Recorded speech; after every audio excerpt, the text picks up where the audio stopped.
अस्सलाम वालेकुम dear parents, कैसे हैं आप? उम्मीद करती हूँ बिल्कुल खैरियत से होंगे। आज बच्चे ने क्लास में हरूफ तहज्जी को लिखना सीखा है जी, नुक्तों के ऊपर उसको अब अपनी डायरी चेक करनी है। क्लास में तो उसने बहुत अच्छे तरीके से इसको मुकम्मल किया है। अब डायरी को आप देखेंगे, डायरी पे जो हरूफ तहज्जी उसको लिखने के लिए दिए गए हैं वो वर्क बुक से आपने घर में उसको काम करवाना है। इसके बाद जिस तरह प्री राइटिंग एक्टिविटीज़ हम क्लास में करते रहे हैं वैसी ही कुछ एक्टिविटीज़ आपने घर में भी अपने बच्चों के लिए डिज़ाइन करनी है।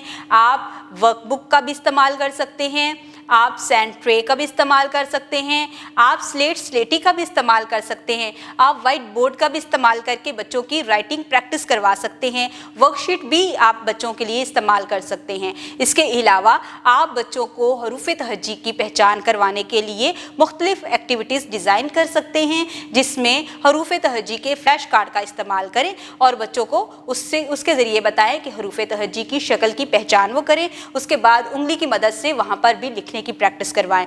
इसी तरह आप बच्चों को उनके हरूफ तहज्जी की पहचान भी करवा सकेंगे और उनको लिखना भी सिखा सकेंगे। उम्मीद करती हूँ आपने आज की इस वीडियो से बहुत कुछ सीखा होगा। मज़ीद सीखने और जानने के लिए हमारे साथ रहिएगा। मिलते हैं अगली वीडियो में, तब तक के लिए अल्लाह हाफिज़।